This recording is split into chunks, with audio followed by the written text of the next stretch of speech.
Today is basically us helping you take stock of the horror show that was 2020, but also reflecting on some of the nice work that you did in 2020. There's been amazing progress in the charity sector.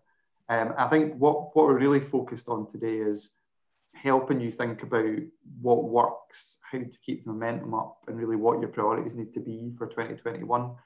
John's going to be talking about some really simple, practical things that you can do around that. So just two really simple things that everyone in this room can do in their organisations. So you're going to come away from today with definite actions that you can do next. So that's John Fitzgerald from SCVO.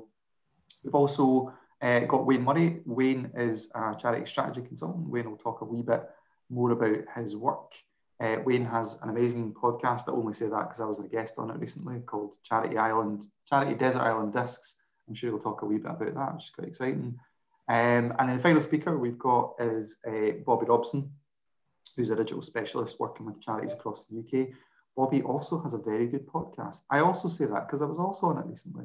The only podcast that I go on, I don't talk about any other podcasts. I'm not interested. Right, so the running order we've got today. So Wayne's going to go up first, then we'll hear from Bobi, and then we're going to hear from John. As always, we'll have a chance for Q&A after each speaker. So if you want to unmute, you can come on and ask a question. But also, if like me, you forget stuff and you don't write it down, do feel free to just put it in the chat and we'll pick it up at any point. So if you're thinking about things, you've got a question, just stick it in the chat. One of us will make sure it's picked up and nothing will get missed at all. So I'm going to hand over to Wayne just now.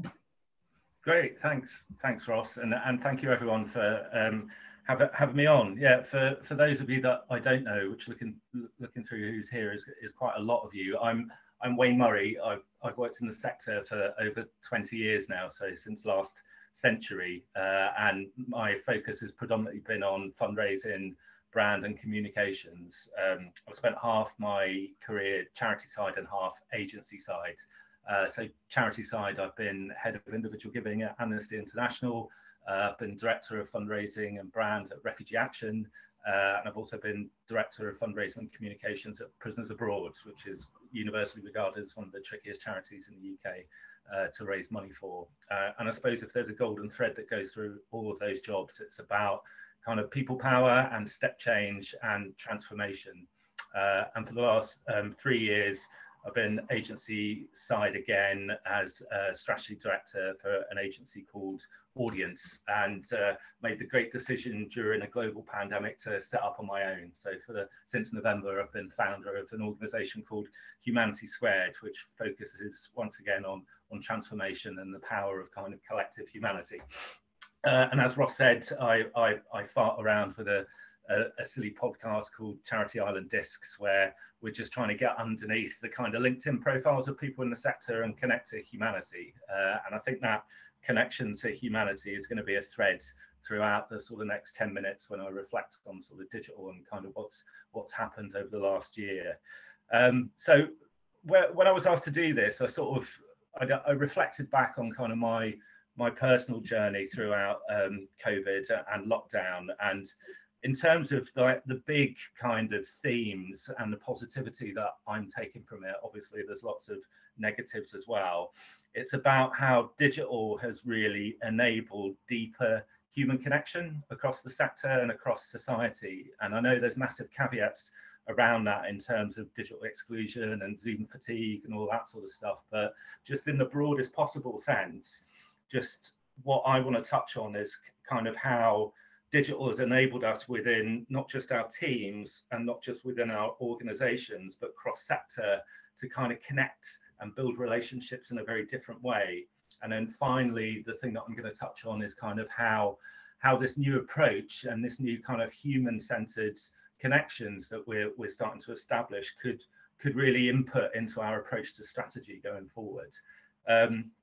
So if we break it down like that, I suppose the first thing is that COVID and digital over the last year are completely intertwined and interlinked. And both COVID and digital has kind of changed how we structure ourselves. And I think a key thing that we've been talking about for many years is about bringing your whole self to work. And that was a real aspiration for a lot of charities and a lot of especially senior leaders.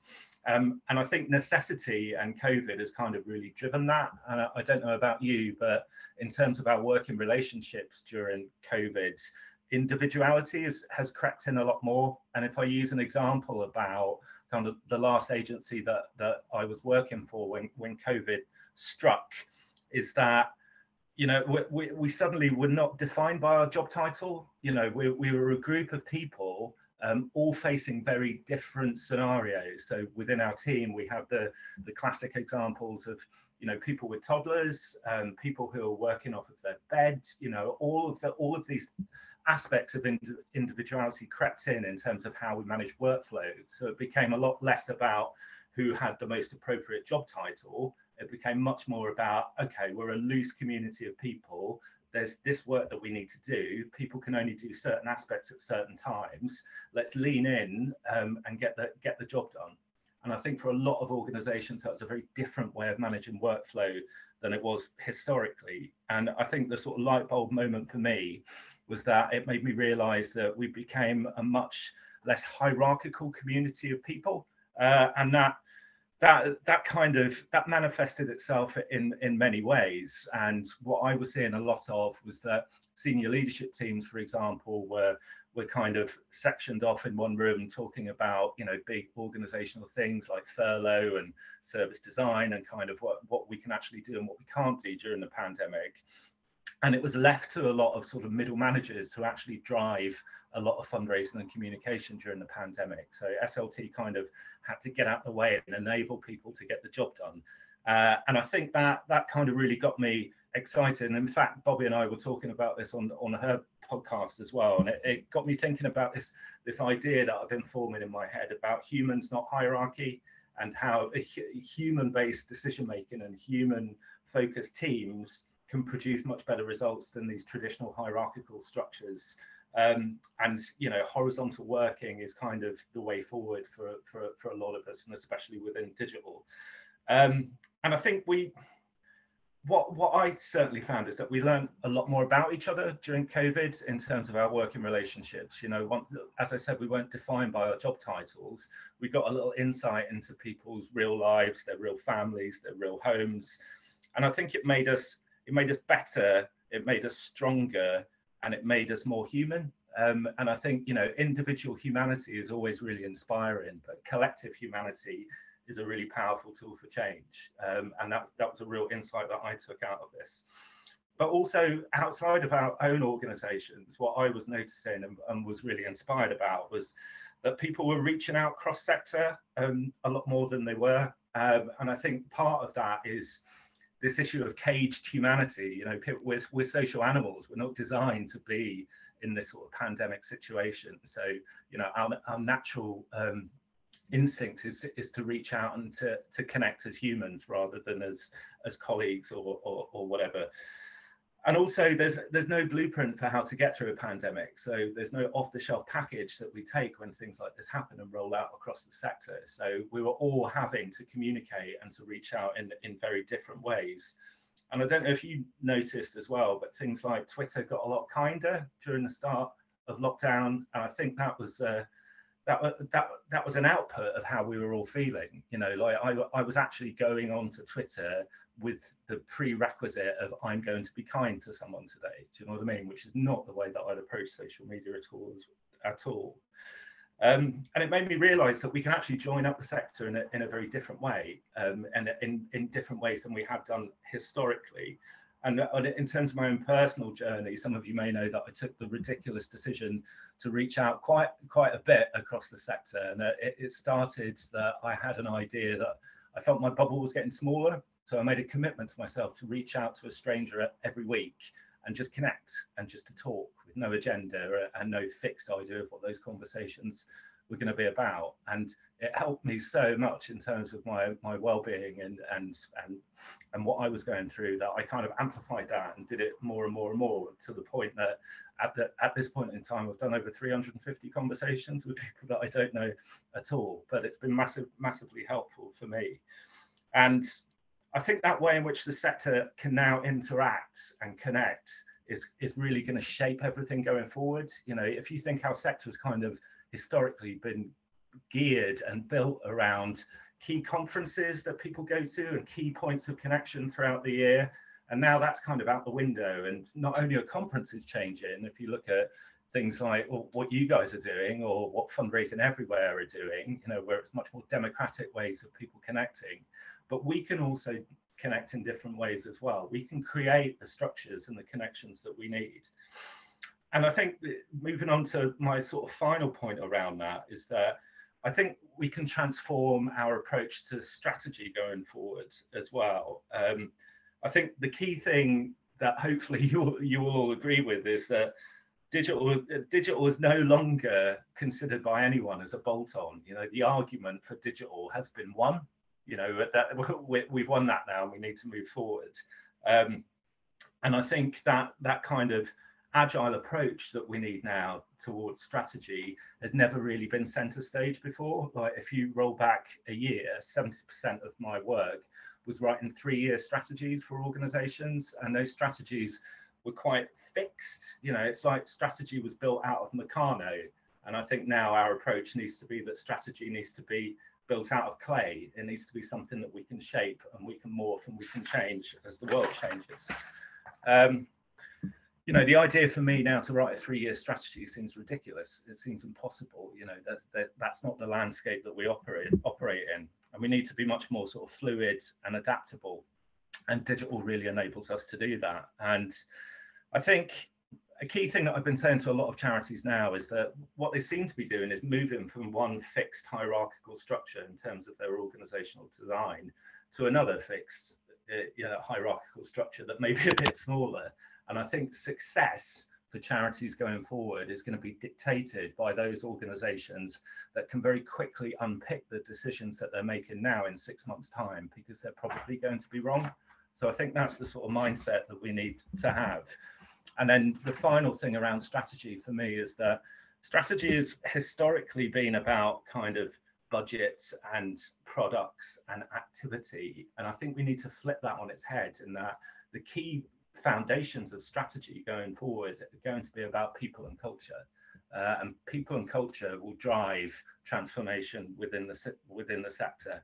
And to do that, you need to get out of the boardroom. You know, that boardroom logic that dictates strategy just really isn't relevant anymore. And, you know, strategy without humanity is kind of redundant and dangerous. And I'll give you an example, very quick example of that, and one that I was guilty of myself as well. Like, a big strategic decision quite early in lockdown was about redeployment of staff, which is a brilliant idea, you know, and it makes absolute boardroom logic and looks very elegant on a PowerPoint slide. You know, we've got whole community and events teams that can't do the jobs that they need to do. So let's redeploy them in terms of, you know, thanking our donors or driving corporate leads or, you know, whatever.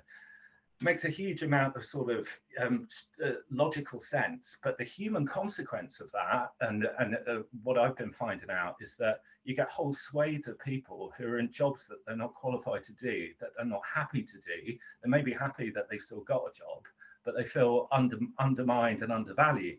So there's a strategic decision that's been made there without thinking of the human consequence. And I think, you know, going forward, strategy, every strategic decision you make has a human consequence. So you need to bake in humanity to your strategy from the outset rather than at the end.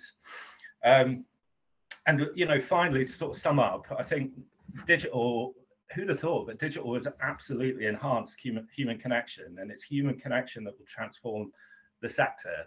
And focusing on people and culture, and the amount of crazy chats that I've had with lots of people over the sector over the last 6 months, is that we genuinely have the people, and we have the ability to create any culture we want if we genuinely commit to it.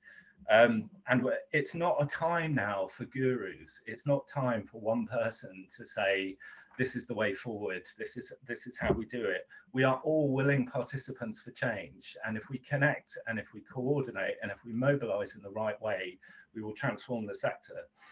So my final point is that if there is a digital resolution that I have for 2021, is that I'm going to use digital to focus on and enable people and culture much more than I have done historically. And if you make people and culture your strategy, then everything else, in my opinion, will genuinely fit into place. that's kind of my reflections on 2020. Hope helpful. And that was really useful, Wayne. Thank you so much. That was really good. Yeah, there's someone, I can't remember who it was that said this, someone far more clever and witty than me, but 5-year plans are only useful for dictators. And as we've seen over the last few years, even dictators can't make much use of 5-year plans. So I totally agree with Wayne. Like, so many times in charities that I work with, we sit down and we agonize over these things for months, sometimes a year. And it's seen as if it's like, once we write all this stuff down in this 40-page PDF, we will be safe and everyone can breathe a sigh of relief because we've written the stuff down and the stuff will happen. And it's so utterly ridiculous. And actually, like just Wayne's point there about how do we free up people and how do we trust people and how do we give people the right skills is far, far more important. And it's a far better way to spend your time than thinking there's a safety net by writing stuff down and hypothesizing what's going to happen in 3 years' time, which is utter nonsense and it never works. So, and it never works, particularly at this kind of crisis point that we're at the moment. So yeah, I just completely echo what Wayne said there. Be interesting as well just to get perspectives from people in the room about the point Wayne made about, I guess, the kind of human cost of senior staff strategizing and then this stuff being implemented. And essentially in a lot of people's heads, whether it's reality or not, the fundamental role that they signed up for has shifted massively. And what does that feel like for your staff? And how do you deal with that? And how do your staff deal with that? And actually some organizations have thrived during this time, but a lot of organizations I've seen have not thrived because that link between someone at a strategic level and the person that's going to implement it there's been a complete disconnect. And people are often rightly so pushing back because they're like, I signed up to do a job that was about a human face-to-face connection. Now I just sit in Microsoft Teams all day. This is not the job that I signed up for. And so how do we bridge that gap between those two things and what does that look like? And we're going to just, worth saying as well, we're going to do questions at the end. So we're going to do questions at the end. We'll scoop them all up for Wayne, Bobby and John, but do also, as we're going through this, just ping any of the questions in the chat and we'll pick those up.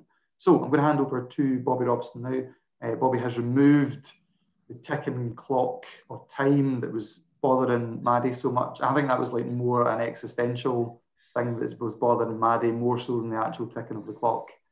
But we can maybe discuss that when we come to the group chat later on. Right, I'll hand over to Bobby just now. Thanks, Ross. Hi, everyone. I'm Bobi Robson. I have been working in the sector, I say 10 years, but I've been saying that for 3 years now. So yeah, between 10 and 15 years, who knows? My kind of main point of focus is to help educate the sector on what digital means on a practical level. We, after 2020, know that, you know, the argument, as Wayne said, for digital has already been won. We know that we need to get more digital and improve our digital skills.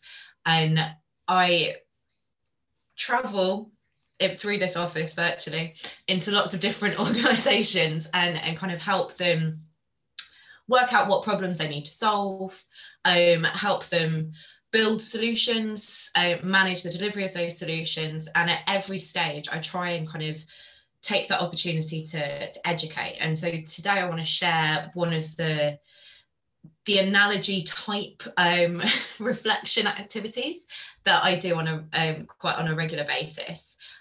We all know the story of Three Little Pigs, I hope, and bear with me while I explain where I'm going. So the Three Little Pigs had a problem. They had a wolf that was a predator that wanted to eat them.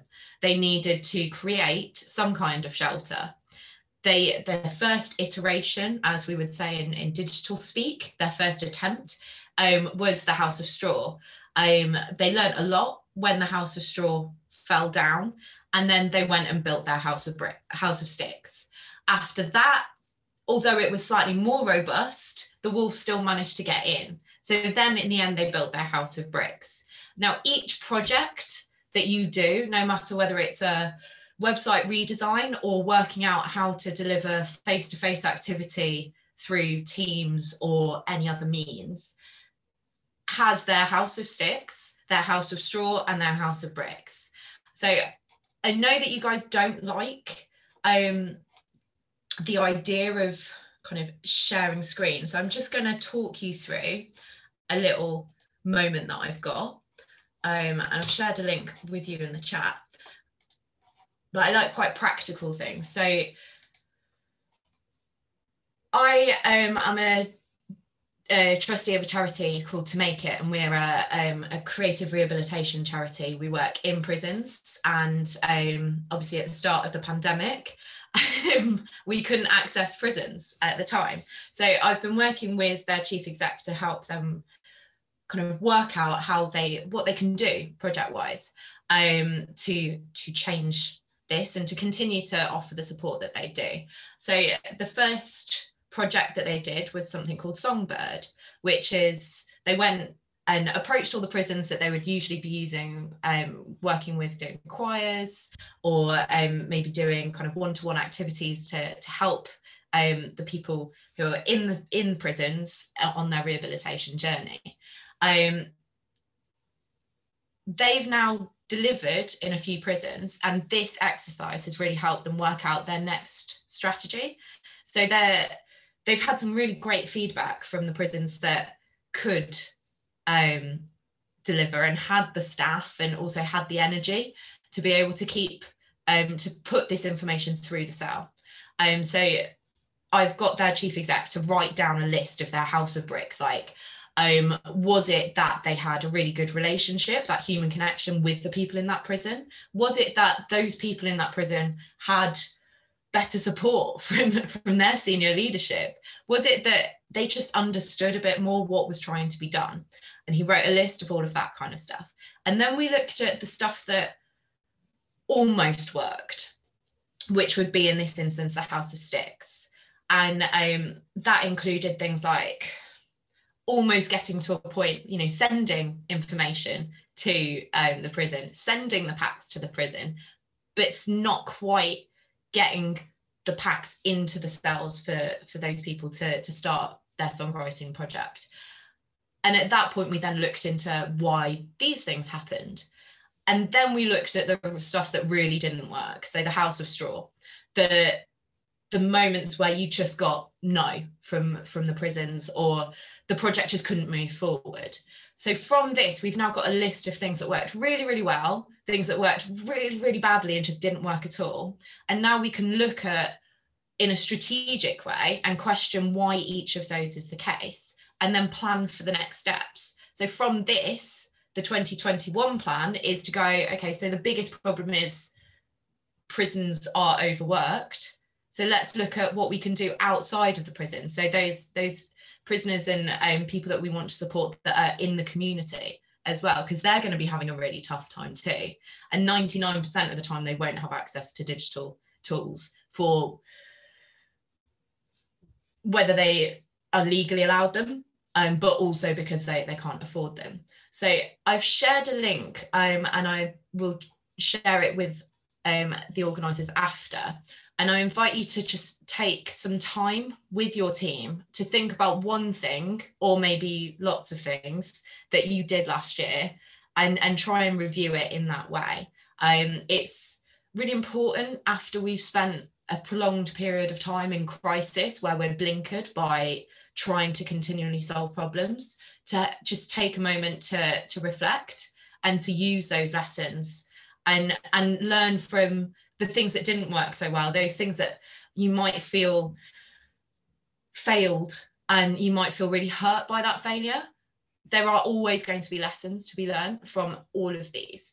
And so please book in half an hour with your team if you do anything after this call, just to spend some time to look at what might happen and to go through this step by step.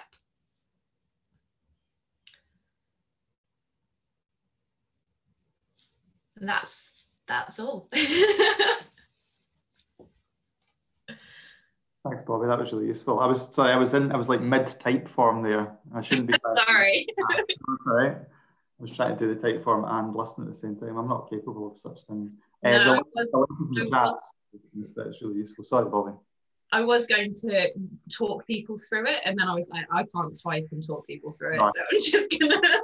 No, clearly I can't do that. So, no, but it is really useful. So if you want to open that up in the chat, and then you can bookmark that. I just think it's a really nice tool for talking through what can be a really problematic area and sometimes filled with a lot of office politics. And actually, any tool that's going to help you wade through that very murky conversation is completely welcome. So that was really useful. Thank you. Okay, right. Final speaker. Again, just remember, if you've got questions for Bobi, ping them in the chat, and we'll also have a conversation once we've heard from the three speakers. So we're going to hear from John. John's going to talk through the new digital checkup that SCVO have got. And I guess just a really simple technique as to how you can use that checkup and thinking about what your priorities are going to be for 2021 and what that's going to look like in your organisation. So I will hand over to John just now. Great. Thank you, Ross. I feel like I'm kind of picking up themes from Bobi and Wayne, so thanks very much to them for setting the scene so well. You know, it sounds like very simple advice, but often that advice that sounds very simple is actually very powerful. So, you know, use that. And I think the points that Wayne was making about strategy needing to be organic and flexible, and the points that Bobi was making about you will need to keep refining, and that's fine, and be honest and open-minded about that.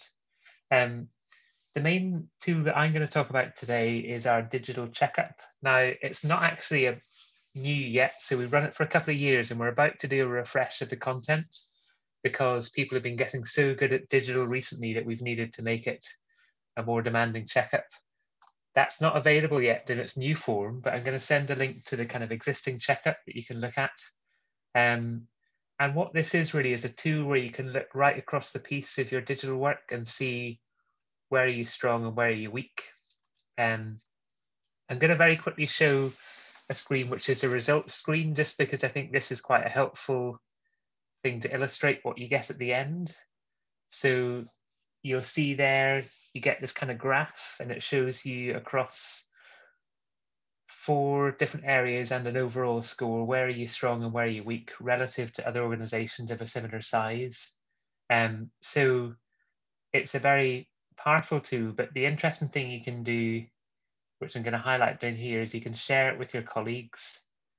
And the reason why we built that feature is we found that when somebody does a digital checkup, it's a bit like a kind of annual health check. So, you know, most people don't get 99 or 100%. They get, you know, shown areas that they could improve. But if you're just one person taking that on board, you can often feel a bit stuck. You think, well, our organization is quite weak in cyber, for example. I'm not really sure how to make progress in that. So the kind of next step that we realized that was very valuable for organizations is having a conversation. So going to somebody else in your team and saying, why don't you do this checkup as well? And what you find sometimes is 2 people do it and they get very different results, depending on whether they're feeling optimistic or pessimistic. And that can lead to quite a constructive conversation. So if one person thinks everything cyber is absolutely fine, but somebody else is feeling quite vulnerable in that area, you can then have a conversation to sort of think it through and work out what should be a shared priority. And I think that one thing we've seen a lot in the DigiShift calls right through 2020 is a huge amount of experimentation and ambition. So this is something that Wayne was talking about as a real positive, where people have felt enabled to do things quite differently and make a lot of progress. I think one of the next challenges organizations are going to have is to try and unify that a little bit, because, you know, one person, one pioneer can only really move so far. And I think what you need for like long-lasting change is a bit of collaboration and buy-in. And one analogy I'd like to use from my own sporting life, I don't do any bike racing at the moment, but I used to do it about 3 years ago. I used to do a bike racing discipline called cyclocross, where you cycle in the mud and fall off a lot. And one very wise competitor said to me, the best way to get fast is find out where you're weakest. So there's lots of different skills involved, like starting the race, finding the best line to ride on, falling off, how not to fall off, how to jump back on your bike, how to get past people. So whenever you lose races, and you do that a lot, I certainly did it for almost all my racing career, you always find, well, what could I have done differently the next time? And the quickest way to get fast is not to look at the things you're already good at, but look at the areas where you're weak. And I think for a lot of organizations, their experience in the last 12 months will have been some really new things that have gone really, really well. So you'll have had that really positive experience of saying, here's something we thought we couldn't do at all. And almost overnight, we've made a large amount of progress. And that's great. So we should celebrate that.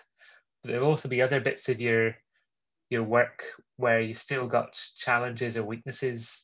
And so what I'd encourage you to do is to think about those a bit, not in a kind of despairing way where you're thinking, oh, we'll never be perfect, because nobody will be perfect. We'll all be doing the best we can at the moment. But some time on that can be really, really productive. And one example I would give is a really large number of voluntary sector organizations. A big part of what they do is connect people with information or expertise. So there's a kind of a point in the process where somebody's new to your organization and they've got a problem that they want some help with. And a big part of what a charity needs to do well is efficiently connect that person either with people that can help them or with knowledge that will help their situation. So very often charities focus a lot on the delivery end of things. So what happens once somebody is properly registered with us and formally taking part in our program? But I think there's a huge scope to improve the earlier stages where somebody's looking at your website for the first time. What happens if somebody rings your inquiry line? Is there a kind of good process for that? And those feel like very small things, but if you imagine that perhaps 1,000 people a month are looking at your website, if it's not well put together, that could be a real weak spot. So I'm just giving that as an example of an area where it might have been back of mind for a few months or for a year, but a bit of thought on it could really improve the outcomes of your charity, because it would bring people more efficiently into the work that you do and get them help more quickly, which is what we're all about. So my two actions then that I'm going to kind of round up with is go and do the digital checkup. It's about to get updated, so now's your chance to kind of do the old, easier one. But go and have a conversation about it. Go to another colleague. And sometimes it can be worth going to a colleague who is maybe a bit of a digital skeptic, because having a conversation with them can really unlock some insight about whether it's going well or not. So those are my kind of suggested resolutions: is do a digital checkup or a retrospective like Bobi has shared, the type form that she shared in the chat. Do one of those and then pick a colleague to chat through the results that you get and think about where you want to go next. So that's all from me at the moment. Superb. Thank you, John. That's really useful. Okay, I'm really excited actually the new digital checkup going live. It's just such a useful tool that people can use to have those conversations and to start those conversations. And I think it's worth remembering that as well, that it is a tool to start a conversation. It's not a tool that's going to give you a hit list of every single problem that your organisation has and you're just going to kind of tick your way along it. So I think just remembering to treat it like that, and when you talk about it internally, making sure that the language around it is framed in that way. And I think that's been a bit of a problem. A lot of digital stuff is because we see it as being so binary. It's almost seen as if any recommendations are going to be very black and white, but actually there's just so much nuance within this. And actually the checkup might say something that might mean a different implementation for two different types of charities, and that's okay. And that's totally fine. Okay, right, we're going to have time for questions and a bit of a discussion now. So you can either, if you don't want to come on video, you can pop them in the chat and we'll pick them up. That's totally fine. But equally, if you are happy chatting, if anyone wants to ask questions, just stick your finger up and we will pick them up just now. So has anyone got any questions for John, Wayne or Bobi, or even any thoughts on any of the stuff that's been discussed? Any takers? Very quiet start of the year, DigiShift. Everyone's like, no question. I probably shouldn't be jumping in, but I got a question for Wayne, I think maybe, and Bobi as well. Is it felt like one of our starting points was our old approach of kind of strategize over lots of years and write a big report and then deliver against that. That's not appropriate anymore. And then I think Bobi's example is a very agile practice of look at something you've recently built and have a kind of review as you're doing it. And I wondered, you know, what might strategy look like in the year to come. You know, we're not going to do the kind of multi-year plan it all in a spreadsheet and tick it off. But what might we be doing as we kind of think about where to invest and what to do next? Yeah, shall I hop in there, Bobby? Is that all right? Yeah. Yeah, it's a really interesting question, and you know, framing that against the context of what my job was this time last year, where it was big, cumbersome 3-year strategies against the backdrop of a much calmer sea. Do you know what I mean? And kind of what happened to strategy then, and then when the pandemic hit, you know, my approach to strategy changed completely, and you know, my sort of mantra was that if you can't get your immediate strategic objectives onto the back of a business card, then no one's going to digest them and use them. And a lot of the strategy work that I was doing at the start of the pandemic was very much along the lines of, what did we learn last week? What do we aim to do this week? What are we actually going to do today?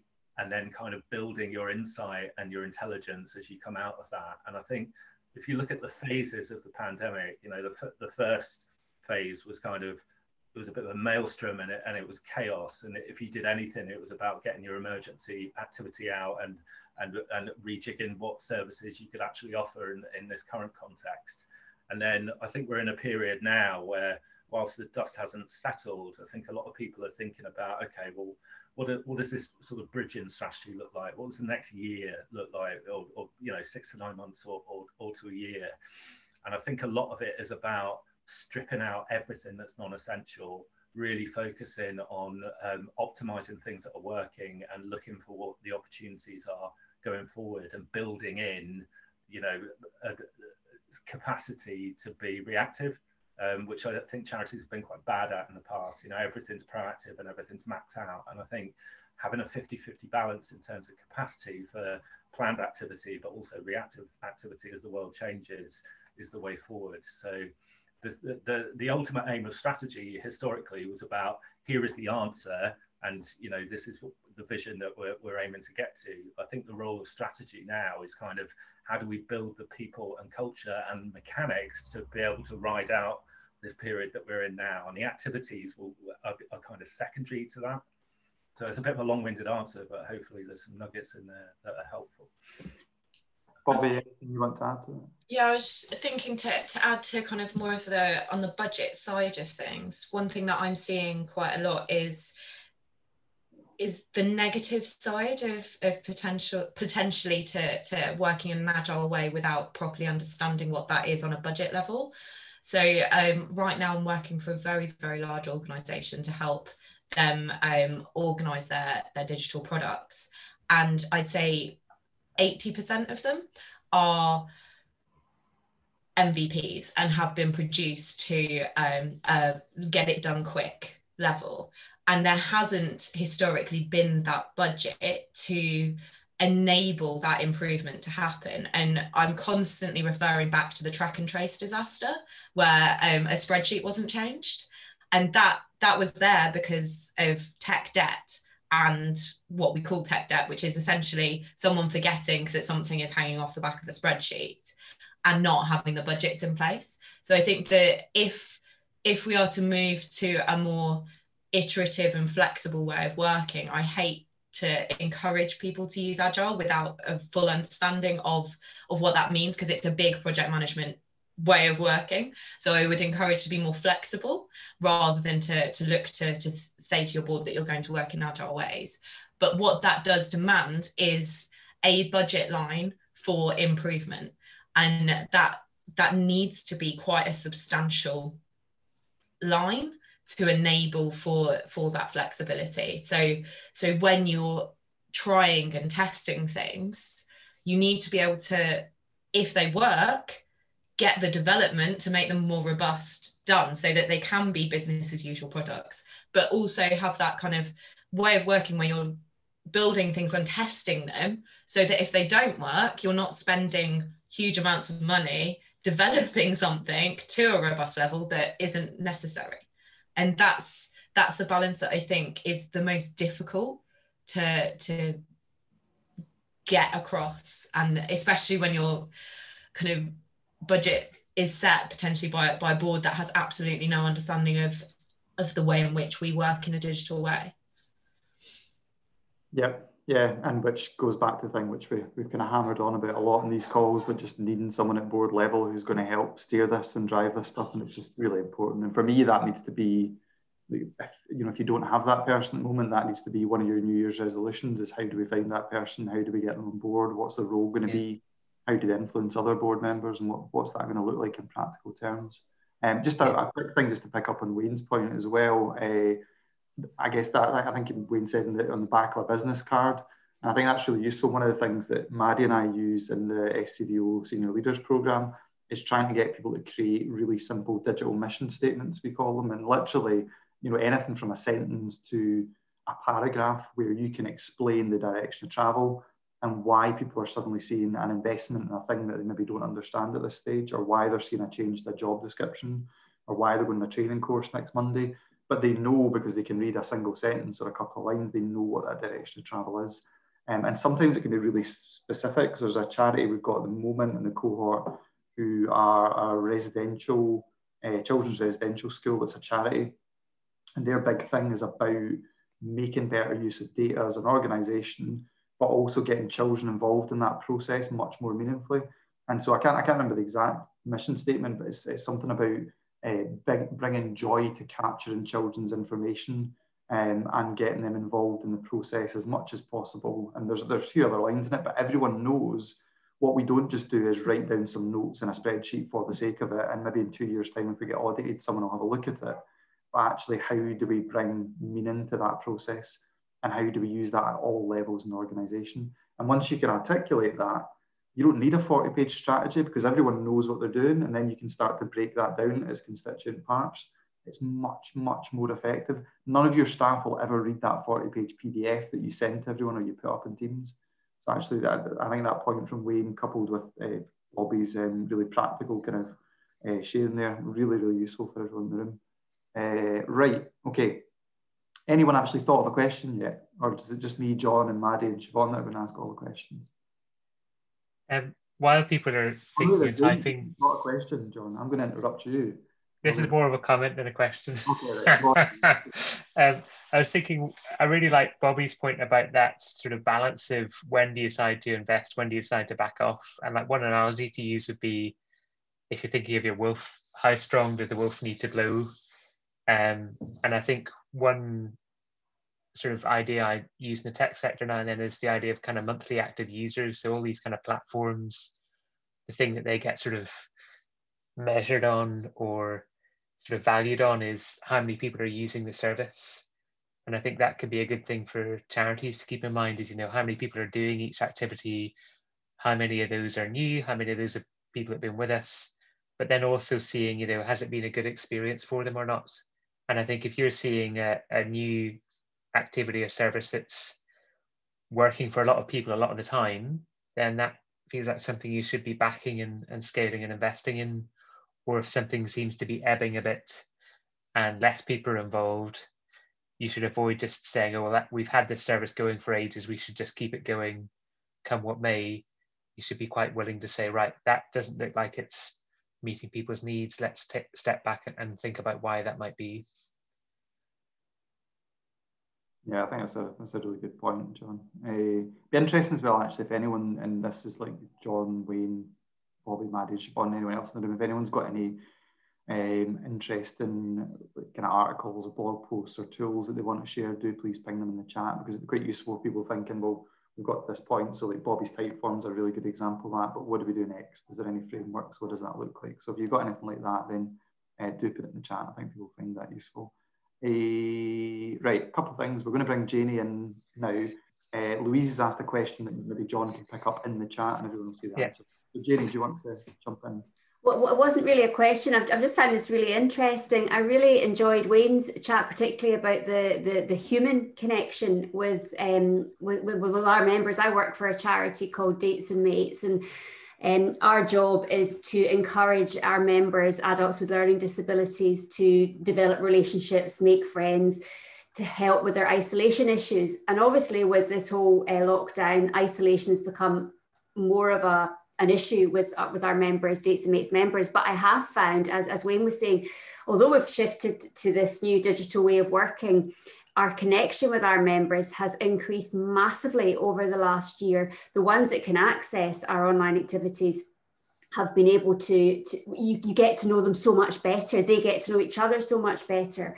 We have our Dates and Mates projects are in 4 different regions: Glasgow, Edinburgh, Falkirk and Aberdeen, and never the twain would meet historically. But now all the members are making friends, we're all meeting, we're encouraging people from different parts of the country to take part. We've got members in Oban, we've got members in Inverness. We never had that before. So this digital shift for us has actually been really positive. But my question is, on the downside of it, there are still a lot of our members who can't access online activities. They don't have the capacity, they don't have the support. Some of them don't even have internet access. I know there's funding out there to allow members to have iPads, etc. My question is, how do we get these members online? How do we get them to be able to access events that we're offering in our charities? Because that's our main problem. We can't go out and show them physically how to do it. Their support isn't able or willing to maybe help them go online. So how do we get them involved?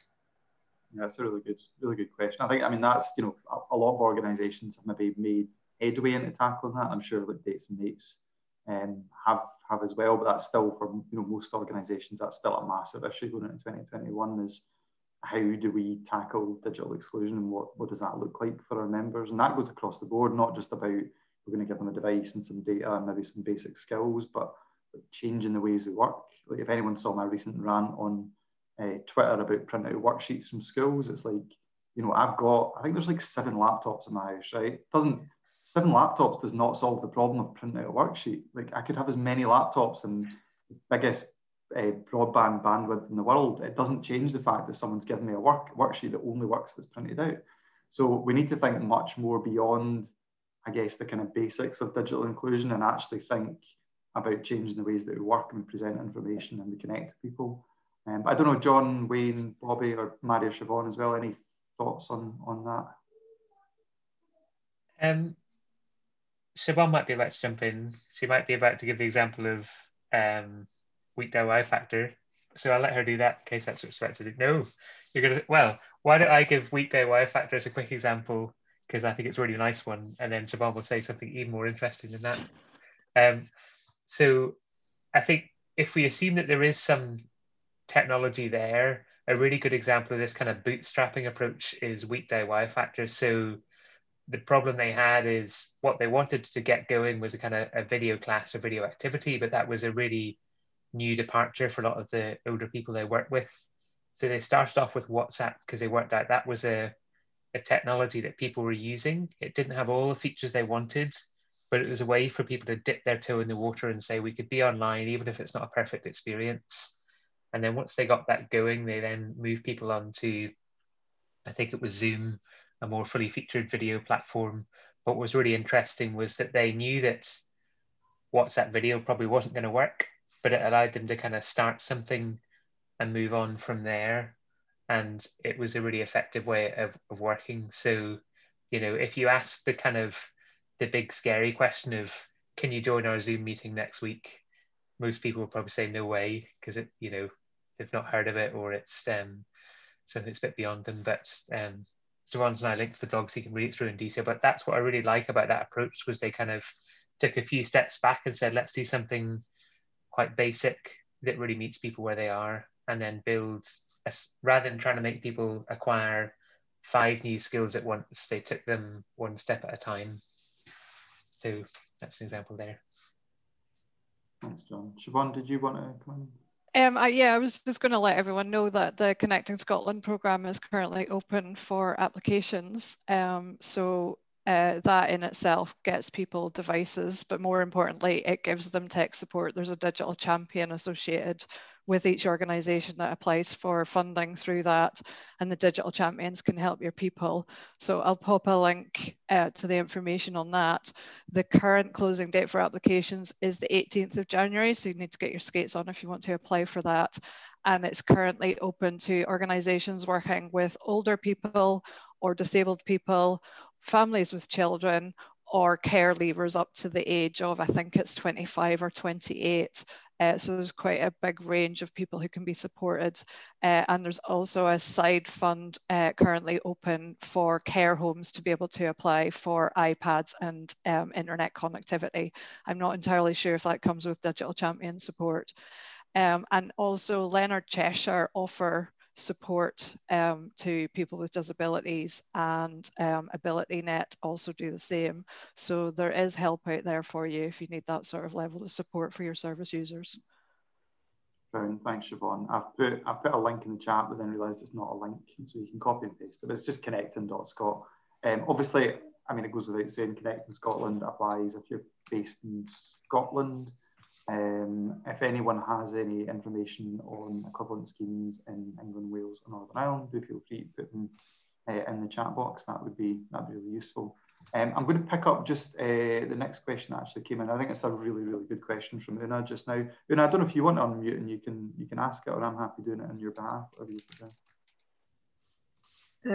If you go ahead, I've got a bit of a barky dog here, so No, I've got barky children, so I don't know which is better, to be honest. Right, okay, so Una made a really good point about feeling like this is more of a time to consolidate what they've learned and done over the last year, and she's interested in how to combat digital fatigue. People are particularly tired of Zoom. How do we reinvigorate what we do? Which I think is an excellent question. Probably lots in the room finding yourselves in that position as well. Wayne, Bobby or John, anyone want to pick up this one first? Wayne, go for it. Yeah, no, I think it's the most pertinent question at the moment, isn't it? And I think, you know, if you look at the journey we've all been on through COVID, you know, there was that, first of all, it was about, you know, getting the tech and getting it set up and finding out how it works. And then everyone just went full tilt for Zoom, and it kind of defined us. And that, you know, now we're in this point now, especially with lockdown 3, where it seems never ending, and Zoom fatigue is a real thing, digital fatigue even. And I think it's about, you know, it's about understanding, it's that human thing again, it's about understanding yourself and how you tick and bringing your whole self to work and being really clear with your colleagues and with your line manager about your well-being. You know, like, for example, pre-lockdown, I always thought I was an extrovert that crashed really hard after social situations. Now I realise I'm an introvert who tries really hard and then crashes. And that you know, little things like that in terms of understanding who you are and the touch points with your own well-being are much more important now than they were before. And I think there's, you know, if we're talking about a strategy with humanity and bringing your whole self to work, then we need to have full and frank discussions about kind of when we switch off Zoom, what other things we can do. Another thing I've noticed about myself is that I'm stuck in this office here 8 hours a day, 10 hours a day, whatever. The first thing I do when I go downstairs every day without doubt is empty the dishwasher. And that, I was sort of thinking to myself, why do I do that? And basically that's my commute. That's how my brain defrags and I compartmentalize between being at work and being at home. And I think just that kind of understanding of yourself and having those conversations and working out what is your way and what are your limits is something that's really, really needed now. So I don't have the answers, but what I'm saying is that the conversation about fatigue should be made and should be listened to. Yeah. Just add on, one thing that I would add is questioning the reason that we're having these calls. So quite often working on a project right now, and there is someone that wants to have a call with me to discuss what link should be used where on the page. And it will likely be can we have a look at how this content is laid out on the page too? Now, the question I have is, does this need to be a call? Can we not look at the content that's on the page and have a clear discussion through email or another form that highlights what needs to be done? But then going back to Wayne's humanity, I also, although I am questioning the need for the call, that person may need to have the call because they may not have that time and space outside of that call to be able to focus on this. So there's that kind of balance of questioning when you're going to book a call, why you're booking that, but also taking that moment to to empathize with the person on the other end asking for that call, because we've all got, one of my old bosses always referred to icebergs, and there's stuff that we can see at the top of the iceberg, and that's the stuff that we share. But right now, more than ever, we have so much other stuff going on beneath the sea that we can't see. You know, there's kids at home, there's dogs, there's cats, there's having to be with your partner 24/7. You know, they all cause stresses and strains, and we need to just have a bit of humanity and a bit of empathy. And if someone says, I can't make this call, understand.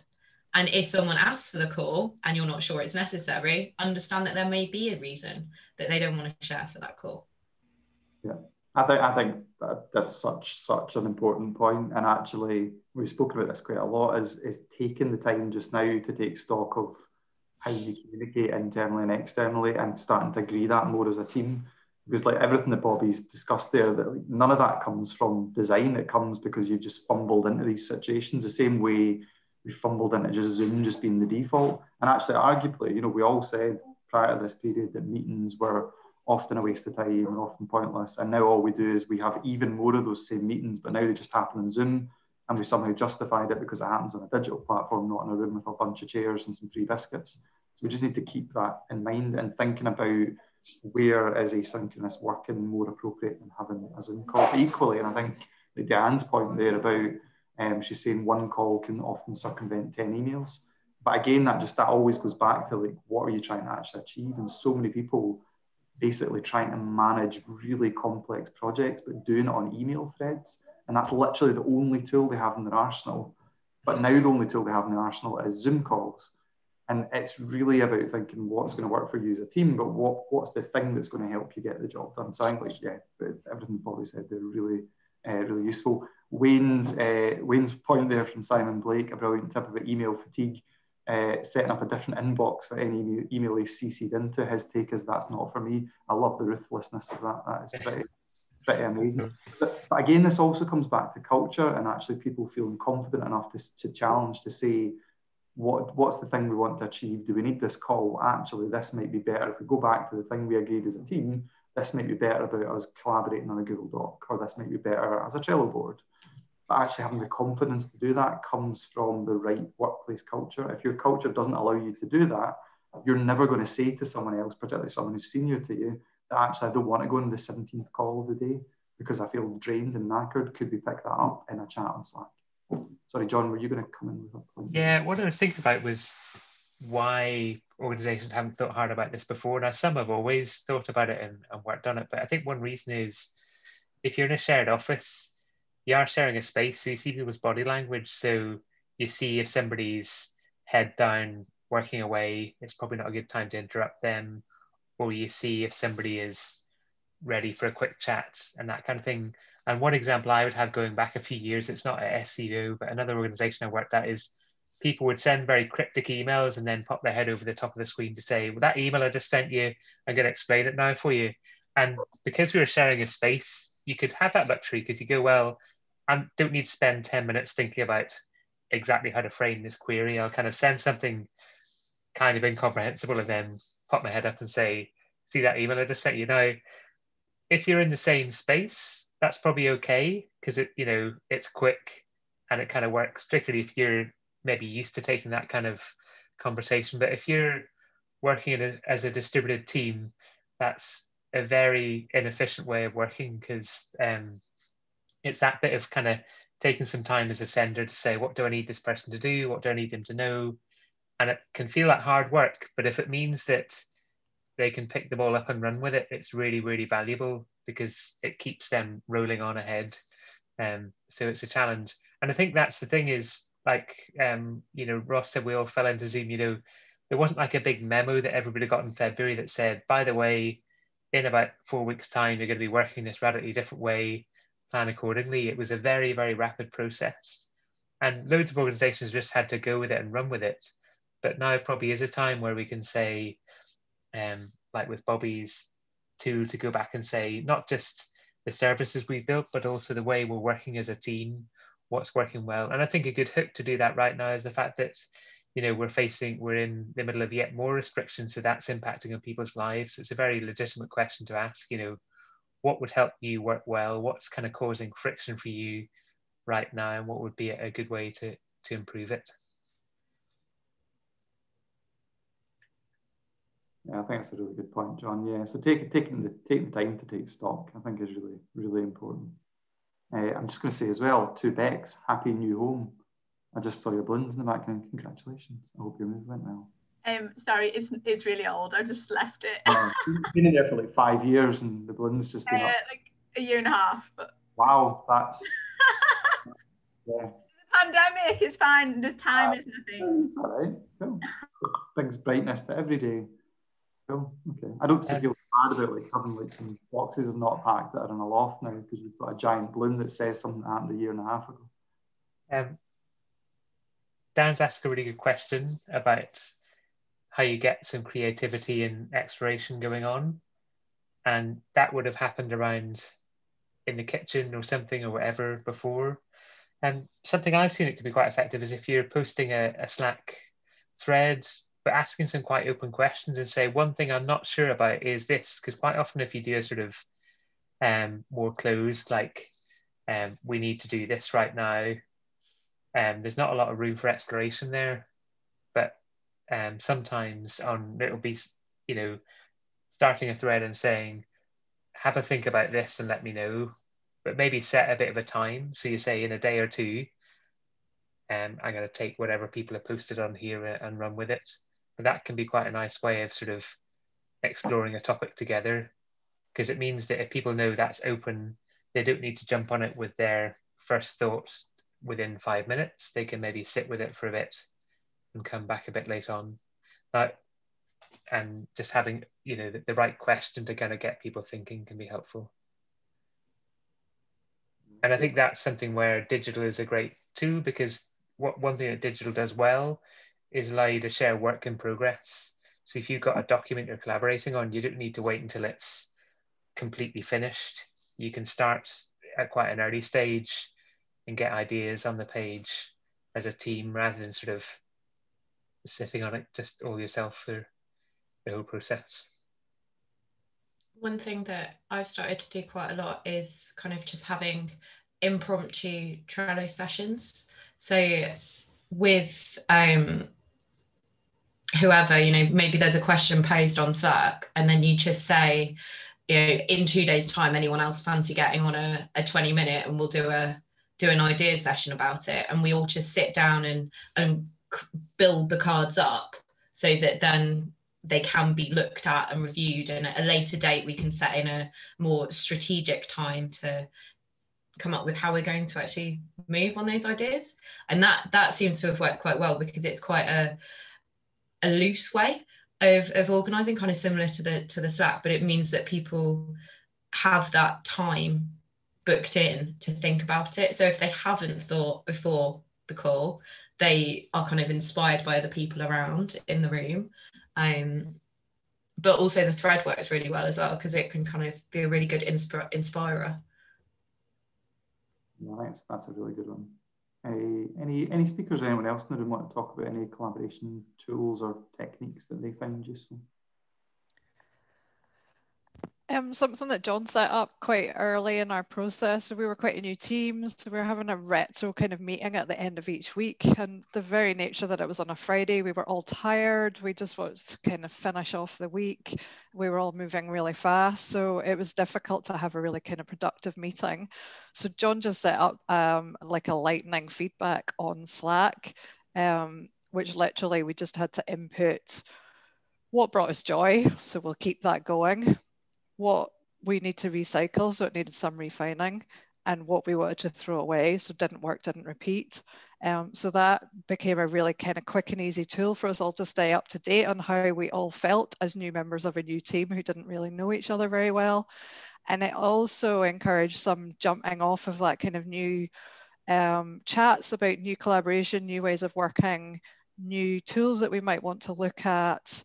and that kind of water cooler moment almost, because it meant that we started off Monday knowing how we'd all felt about the week before and starting like immediate planning for the week ahead and even kind of for months ahead with new ideas of what direction we wanted to take in.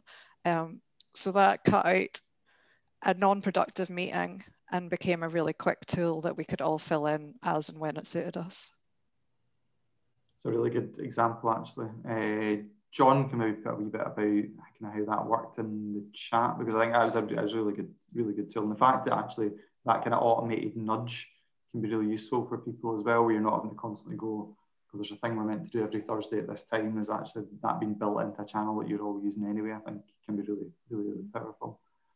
Okay. Any other ones that people want to share? Margarita, do you want to jump in? Yeah, is it possible to have some sort of a session on how you would actually set up something like the OBS type systems that you could actually record some training videos that we're going to be sort of like sharing with our volunteers? Because I'm trying to set that up. So I'm just wondering if there was any like digital support without having to go through a formal, applying for, a charity funding for it. Do you provide it? Tell me your acronym, OBS, tell me. What's that? Your acronym. Yes. Like it's like a broadcasting service where you can actually record from like several cameras at the same time and from your computer. Okay. I don't know if Wayne or Bobby, because I know you create quite a lot of content, and did you use any specific software in terms of that? I mean, the one that I use is the one that you're using right now. I just set up a Zoom call and record it, and then I do a bit of editing using Adobe, but that's only just to put a bit of rubbish music on the front and the back and to try and make it sound a bit more professional. And then I just pop it on YouTube. I try not to kind of add too much to my workload because we're all really busy and I want to try and get these up as quickly as I can. So I'm always an advocate for the simple approach, the quickest thing that you can do. And that for me has been Zoom and clicking record, because you get a file that you can just put straight up. Mm-hmm. We use them a lot, and I've been doing that, quite extensively. But to be able to do things like recording how you actually get people onto a digital platform so that they can actually follow the step-by-step process. If you look at some, for example, there's this chap, Dr. John Campbell, who's been doing daily updates on the coronavirus, and he's got an OBS type sort of like network all set up with excellent sound quality, but also several cameras. So he can have like written instructions, on a sheet of paper that he's going through. He can refer to websites and links so that you can actually just get a bit more to like high quality information into it, but it needs a bit more setup. He got his son to set him up on it, and I'm about to try to set mine up as well. So I just wondered if there was any digital support to do more than just what I've just been doing, which is exactly just the Zoom types. The other thing that I have seen other people do and did do for some user testing that I had to do was I had to set up myself with different Zoom accounts. So I had my usual email with me that was the owned account, and I recorded it, and then I set up another account that was attached to my phone, and then used some mirroring technology, shared my screen. But there wasn't a really simple, nice solution. So I'll have to have a look at what you were sharing, see what they've done. Yeah, I mean, we can put if anyone wants to mention any specific kind of setups they've got, we can put it in the chat. I guess probably just in terms of the remit of these calls, generally we'd never do like training as such on these kind of things. But we could certainly point people in the right direction. Third Sector Lab do video training, but that's as far as my shameless plug will go on this call, because I don't tend to do shameless plugs. What I would say though is, like echoing what Bobby said, is there's often a danger with video content that I guess we kind of over-engineer things because we think that over-engineering them will produce a better piece of end content, and sometimes it does, but there's always a trade-off between the time required to create the thing and how big the audience is for the thing. And so if we're creating something that takes like 2 weeks to pull together and we see a 10% uplift in audience, but we could equally create something in 4 hours and we accept that there isn't that 10% uplift in audience, what's the merit in going through that massive design process? And I think that's, for me, is where is maybe you guys testing out different approaches and actually seeing does it have a huge impact on audience, and if it doesn't, sometimes there's bigger benefit on getting more content out that feels a bit more rough around the edges rather than something that requires a lot of effort and actually doesn't reach many more people into the bargain. There's a really good tool. What's the, oh, my mind's gone blank. Presentation tool that makes everyone nauseous because it goes all over the shop and anytime you see it, you feel seasick. What's the name? Prezi. Prezi. Right. So Prezi has a really nice tool now where you can overlay text on video and you can use it on a live stream as well. So if you wanted, so your example of the guy writing notes down, you could do that digitally. So you're presenting on a Zoom and it could be 5 facts you need to know about X, and the facts would come in on the actual Zoom call overlaid over your Zoom. And all you're doing is the same way you prepare a slide deck, and it just works alongside Zoom. So there's tools like that you can use where you're not having to think about really convoluted workarounds because they integrate with Zoom already. A lot of people I know work in service design have a really simple setup where they'll often have a secondary webcam and it's just set up inside a kind of white box. Some people literally use some white flip chart paper and it's just a top-down view, and if they're doing like doodles or they're doing like work on post-it notes, there's just a secondary camera that's doing that. And you can either switch between them or you can do what Bobi said, is just have a second Zoom account that's part of that call.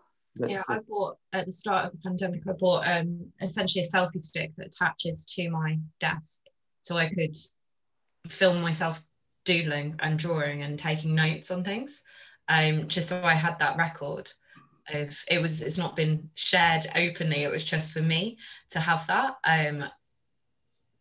but that's something that could be used as well. Another option is to look at what YouTube gamers do, who are actually showing you on screen what they do. So a lot of that is doing using Windows Game Bar, and then there's another app that can be used in Apple that John will be able to remind us what it's called. But anything that they do, they're kind of showing you on screen what they're using, and then that can be pre-recorded and shared in your Zoom session. Could you put the links for that in the chat? You know, but for that and also the one for Prezi as well. And I like the idea that Bobi had about having 2 Zoom accounts, because that would allow for the share screen, you know, like the double vision that you need effectively. That would solve that problem. The other thing that, I mean, you don't need 2 Zoom accounts for the shared screen. You just review the way your view. So the recording will be the view that you have of Zoom on your screen. So if you're sharing that screen and you've got speaker view, it will only be that, and you'll have a few faces of people above, and including yourself speaking. So you can, without having those 2 accounts, have both of those things in one go. Just we're gonna finish up in a wee second on this point because I'm conscious we've only got 10 minutes left. Just a final thing to say: some of the stuff you're describing in terms of what you want to achieve rather than methodology would work much better as a pre-recorded screencast rather than a Zoom call. And like literally, if you just Google screencast software, you're able to take someone through an onboarding process. So how do I sign up? How do I use this tool? And you can talk as a little talking head icon and a bubble in the corner, and you can talk someone through that process. And doing that recorded and having a script and being prepared to do it is going to be much more effective than trying to do it on a Zoom call, because it also means you can upload it to YouTube. You can just share it to anyone at any point, and it's got that long tail impact. Right, I'm going to finish up there on that specific question because I'm conscious of time. Any other questions or thoughts that people want to jump in with? So the focus today is about 2021. What do you do next? Are you taking stock of things? What are your plans? So any final questions or thoughts? I guess my quick final thought, if I'm allowed, near final thought, is it's really good that people are optimizing at this level now. So, you know, if we were to wind the clock back a year ago, you know, we wouldn't be having this conversation about, you know, what's the best way of getting really good video content? What's the quickest way? So I think the fact we're asking those kind of questions is a really positive thing. But I would go back to your point about really focusing on what's going to have the biggest impact, because one of the challenges with digital is you can really perfect to a really, really high level. So you maybe look at what a really big organization is doing, or look at what you're seeing on, I don't know, a media website or something, and think, oh, it'd be lovely to have content like that. But you need to have that reality check and say, is this going to make a big difference for our users? So I'd always come back to that and say, what's going to give the most benefit to your users? And often it's stuff that's actually quite straightforward to do. You can have a really big impact. Yeah. Wayne or Bobi, any final thoughts? I mean, echoing what John said, really.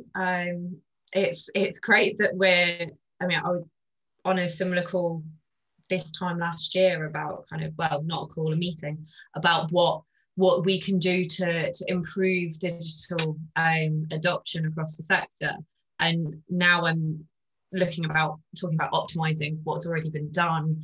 And it's great that there is the fear of what could be has been eradicated. The biggest challenge for the next year and beyond is to truly understand what has been achieved, what lessons have been learned, and to look at how we can optimize not only the things we've done for other people, but the way in which we've worked. And there's a huge amount of things that are wins, but there's also a huge amount of things that should be thrown on the bin pile and shouldn't be kept for our well-being in general. Yeah, I think that's a really good point. I think it'd be naive of any charity to think, we've jumped head first in this world and fundamentally shifted everything we do, and 100% of it has been successful, because it won't have been, no matter how experienced or big your charity is. There are going to be big chunks of this that you've done wrong, and you need to reflect on that. I think one of the big things where I've seen maybe not as positive a step as I'd like is people have veered very quickly into solutions without going, maybe we should speak with a bunch of young people or people with learning disabilities or older people and figure out what their life looks like now we're in the middle of a global pandemic, and then we'll think about what a service needs to look like and where that service is going to be and the type of support they need. But actually, more often than not, we're trying to fix something really quickly, and that comes from a good place. But we're rushing to these solutions rather than thinking about what people really need right now. Wayne, have you got any final thoughts? Yeah, just building on what you guys are saying, I think the positive that I'm going to take out of it is that the arc of transformation pre-COVID was quite long for a lot of charities. Do you know what I mean? It was a real uphill battle just to even get buy-in or understanding that things may need to change, and that, regardless of the things that have gone well and the things that have gone differently, I take real solace from the fact that we shifted our entire working methodology pretty much overnight, and whilst there's problems with it, that was a massive innovation. And if we can be that innovative and that transformative with that one thing, kind of what else can we do? And that fills me with positivity. So let's go and do loads of that. Yeah, that's a really nice way to finish up. Actually, is just that, I guess, that notion of if we can do this really quickly when it comes to tech, why can't we do it when it comes to culture?